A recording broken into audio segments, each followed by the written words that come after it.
અને હવે વાત કરવી છે ગુજરાતની અંદર ગરમાતી રાજનીતિની અને શરૂ થયેલી ખેંચતાણની. ખુરશીની ખેંચતાણ ફરી એકવાર રાજ્યમાં શરૂ થઈ છે. વર્ષોથી ખાલી પડેલી ખુરશી પર બેસવા માટે હવે ભલામણો થઈ રહી છે. કોળી સમાજના આગેવાન અને કેબિનેટ મંત્રી કુંવરજી બાવળિયાને સીએમ નહીં તો ડેપ્યુટી સીએમ બનાવવામાં આવે એવી માંગ ઉઠી છે. જો કે ખુદ કુંવરજી બાવળિયા એ વાતને પાયાવિહોણી ગણાવીને નકારી રહ્યા છે, પણ બીજી બાજુ હિસાબ કિતાબ પર નેતાઓ આરપાર થવા માટે તો તૈયાર જ છે. ખાલી ખુરશી પર નેતાઓની નજર. બાવળિયાને સીએમ કે ડેપ્યુટી સીએમ બનાવવાની માંગ. સમાજ અગ્રણીએ પીએમ મોદીને લખ્યો પત્ર. બાવળિયાએ કહ્યું આ પાયાવિહોણી વાત. પાયાવિહોણી વાત છે એટલે કોઈ કદાચ મારો હિતેશ હોય એને ક્યાંક ખાલી મૂકી દીધો, બાકી કોઈ વાત છે જ નહીં. ગુજરાતના મંત્રીમંડળના વિસ્તરણની ચર્ચા વચ્ચે એક નવો જ ગણગણાટ શરૂ થયો છે, જેમાં હવે નેતાઓની નજર ખુરશી પર હોય તેવું લાગી રહ્યું છે. કોળી સમાજના આગેવાન અને કેબિનેટ મંત્રી કુંવરજી બાવળિયાને મુખ્યમંત્રી કે નાયબ મુખ્યમંત્રી બનાવવાની માંગ થઈ છે. સમાજના આગેવાન વિનોદ વાલાણીએ એક ઈમેલ કર્યો છે, જેમાં સમાજ આગેવાન કુંવરજી બાવળિયાને મુખ્યમંત્રી બનાવવાની માંગ કરાઈ છે. કોળી સમાજના બીજા એક આગેવાન ભૂપત ડાભીએ પણ પત્ર લખીને આવી માંગ કરી છે. જો બધા એવું ઈચ્છતા હોય કે કુંવરજીભાઈ જેવો નિષ્ઠાવાન ને સારો માણસ મુખ્યમંત્રી બને તો એમાં ભાજપ મજબૂત થાય, અને ભાજપને મજબૂત કરવા માટે અમે વડાપ્રધાનને પત્ર લખ્યો છે.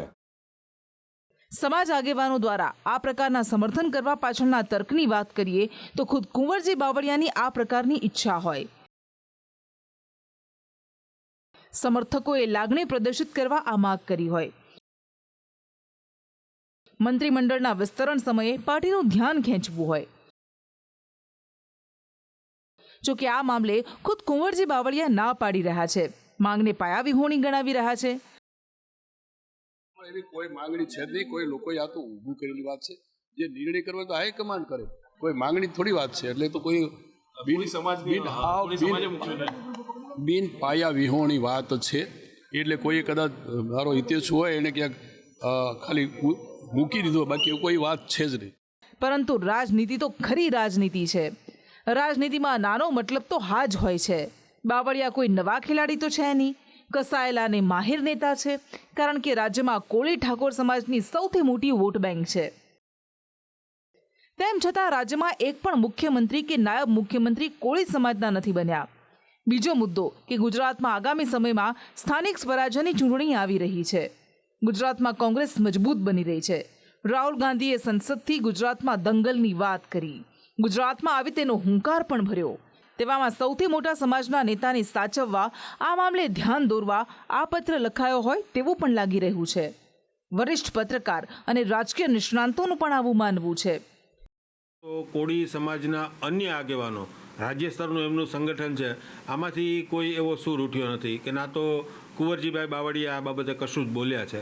અને ગુજરાત જેવું સ્ટેટ કે જેમાં અગાઉ જ્ઞાતિના સમીકરણોને જોયા વગર પણ મુખ્યમંત્રીની વરણી થઈ છે, એટલે ગુજરાત જેવા રાજ્યમાં માત્ર ને માત્ર કોઈ એક જ્ઞાતિને જોઈ અને એમની સંખ્યાને જોઈને મુખ્યમંત્રીની વરણી થતી હોય એવું સામાન્ય રીતે નથી બનતું. પરંતુ બાવળિયા માટે આ સરળ પણ નથી, કારણ કે તેમના હરીફ ગણાતા નેતા પરસોત્તમ સોલંકીએ થોડા દિવસ પહેલા જ હુંકાર ભર્યો હતો કે મારા દરવાજા ખુલ્લા છે, કોઈથી ડરવાનું શીખ્યો નથી, ડરતો નથી. મારે અમે જી આવ્યો એની સામે હું સામના કરું, હું લડું જ. મેં કોઈથી ડરવાનું શીખ્યો નથી અને કરતા આવડતું જ નથી. આજે કુદરતની મહેરબાની આટલો તબિયત ખરાબ હોવા છતાં આજે મેં એ માટે તમને બધાને બોલાવ્યા કે પરસોત્તમ સોલંકી મજબૂત છે. રાજકીય વર્તુળમાં આ મુદ્દાની ચર્ચા શરૂ હતી ત્યાં જૂનાગઢમાં રાજકીય હિસાબ કિતાબનો મુદ્દો ગરમાયો છે.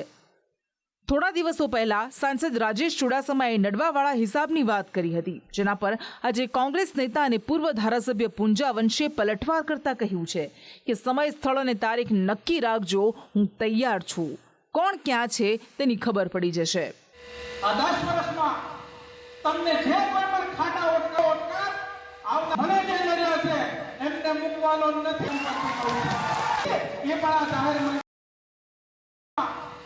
તમને આ 10 વર્ષ વર્ષમાં જે કોઈ પણ ખાટા ઓટકાર મને જે નડ્યા છે એમને મૂકવાનો નથી, એ પણ આ જાહેર મંચ પરથી કહું છું. આ 10 વર્ષમાં તમને જે કોઈ પણ ખાટા ઓટકાર મને જે કે ભાજપના તમામ આગેવાનોને કહેવા માંગીએ છીએ કે તમે ચૂંટણીની અંદર કોંગ્રેસને જો વણીને જો તમે કહેતા હોય કે કોંગ્રેસ વાળા કે કોંગ્રેસની વિચારધારાવાળા અમને જ્યાં જ્યાં નડ્યા છે એમને જોઈ લેશું અને હિસાબ કરીશું, તો હું અહીંથી ચેલેન્જ કરું છું ભાજપના આગેવાનોને કે ગીર સોમનાથ જિલ્લામાં જે સ્થળ સમય જ્યાં હિસાબ કરવો હોય ત્યાં મહત્વનું છે કે રાજ્યમાં જ્યારથી મંત્રીમંડળના વિસ્તરણની ચર્ચા શરૂ થઈ છે ત્યારથી જુદી જુદી ચર્ચાઓ થઈ રહી છે. એક ચર્ચા એવી પણ છે કે કોંગ્રેસમાંથી ભાજપમાં આવેલા અને પેટા ચૂંટણી જીતેલા કેટલાક નેતાઓનો સમાવેશ નવા મંત્રીમંડળમાં કરવામાં આવી શકે છે. ત્યારે નેતાઓ પોતપોતાની રીતે જોર લગાવી રહ્યા છે, સોગઠા સેટ કરવાનો પ્રયાસ કરી રહ્યા છે, પરંતુ સફળતા કોને મળશે, કોનું પત્તું કપાશે તે તો ભાજપ હાઈકમાન્ડ જ જાણે. બ્યુરો રિપોર્ટ, સંદેશ ન્યૂઝ.